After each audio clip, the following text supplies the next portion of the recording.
à apprendre et je suis rentré chez moi en fait, tu vois. 94, Wicked. Ouais, donc Wicked.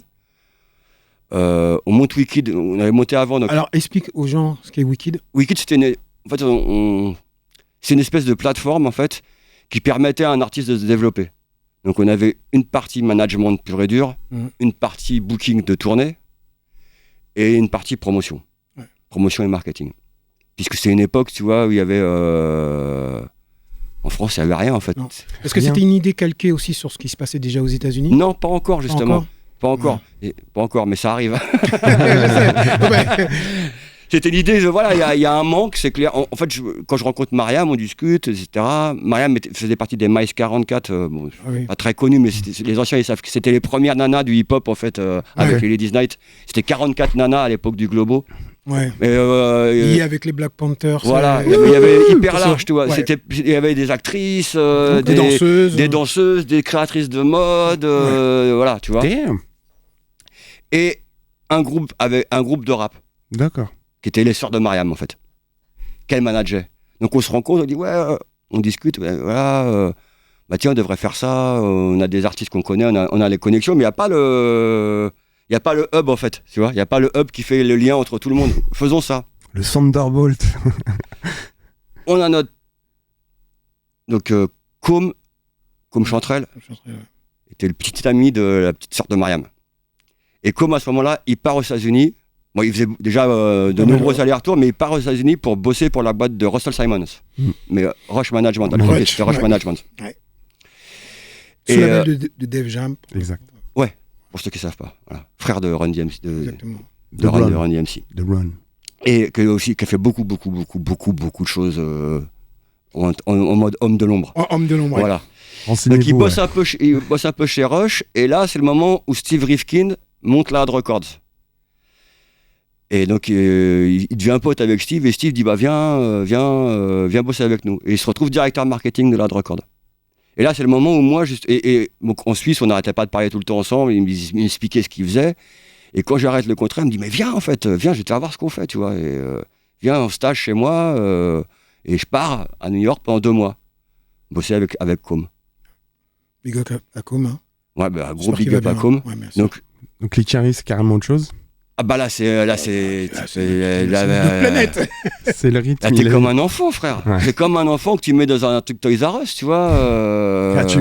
T'arrives dans les bureaux, tu tapes, Prodigy, hop, Big Pun. Tiens, ça c'est le test pressing du premier maxi d'un mec qui s'appelle Exhibit, tout ça, tu vois. Tu deviens ouf, tu vois. Et comme en plus il me dit, voilà, à l'époque je parlais pas super bien anglais, donc il me dit, ce que je vais faire, c'est que toi tu viens, mais je vais t'envoyer 2 jours chez Def Jam, 2 jours dans le record pool de Funkmaster Flex, tu vois. Et là, je vois comment tout fonctionne, comment tout bosse, etc. Et je me dis, mais en fait, c'est ça que je veux faire, c'est la promo, tu vois. Et pas le management, tout ça. Mais la promo, c'est un truc qui me fait kiffer. Et donc, j'apprends The Middleman. Les méthodes, comment ils travaillent. Parce qu'à l'époque, ils travaillaient aussi... en fait, il faut savoir qu'avant Loud, Steve Rifkin avait une compagnie qui s'appelait SRC. Donc, Steve Rifkin, avant de monter la Record, avait fait SRC, qui était une boîte de promo pour les disques de rap. Donc, il a bossé, c'est lui qui a fait tout le développement de Def Jam, Young MC, Tone Loc, tout ça, tu vois. Et il faut savoir qu'à l'époque, aux États-Unis, il n'y avait pas The Source, il n'y avait pas Hot 97, il y avait quelques mix shows, mais il n'y avait pas YoMTV Rap encore, tu vois. Et donc, lui, il a dit, en fait, il y a des disques de rap qui sortent, mais il n'y a pas les médias pour le promotionner. Donc, comment on va promotionner ce truc-là ? On va aller directement dans les lieux de vie des gens qui écoutent le rap. Donc, le barbershop, les lycées, les collèges, devant les soirées, devant les clubs, etc. Il développe ça, et puis au bout d'un moment, il faut savoir que Steve Rifkin vient d'une famille de gens qui ont des labels. Son père avait le label Spring Record, sur lequel il y a Fatback Band, tout ça, etc. Donc il sort pas de nulle part non plus. C'est pas une génération spontanée. Et à un moment donné, il se dit, en fait, maintenant j'ai le savoir-faire, mais je vais arrêter de faire le truc pour les autres. Je vais faire mon label, et vu que je sais comment faire péter un truc, je vais faire péter le truc. Et je prends le parti pris de signer que des groupes qui sont en marge de... qui sont pas radio-friendly, tu vois, parce que jusqu'à ce moment-là, tout ce qui avait marqué, c'était des trucs quand même un peu mignons, mais pas, enfin, qui avaient fait marcher en termes de vente, tu vois. C'est des trucs mignons, mais voilà. Donc, voilà. Première signature, c'est Rumpelstiltskin, mais bon, ça c'est Personne juste connaît. un maxi et basta. Exactement. Deuxième signature, c'est Wu-Tang Clan. Point barre. Voilà. Wu-Tang Clan, après il signe Mobb Deep et il signe Big Pun.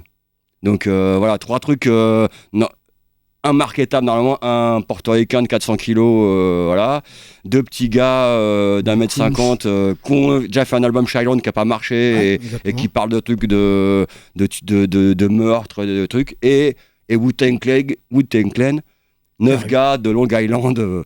Avec un maître tu kung-fu vois. qui... Et donc, il fait péter les 3 en fait. Grave. Et de là, les marques commencent à venir le voir. On va dire, en fait, toi, tu sais toucher le public urbain. Nous, on aimerait bien Ça toucher nous le public urbain. intéresse, Le ouais. premier truc qu'il fait, c'est Ellie Hansen. Et Hansen.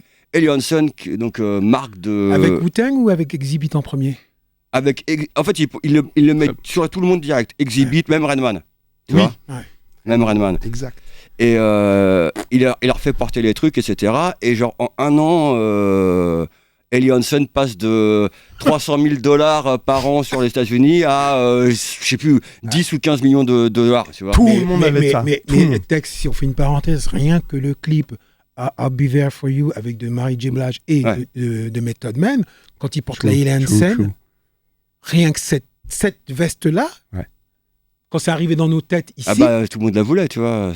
C'était Tout le monde était navigateur. bah ouais. bien Tout le monde sûr, était suédois et navigateur. tout d'un coup.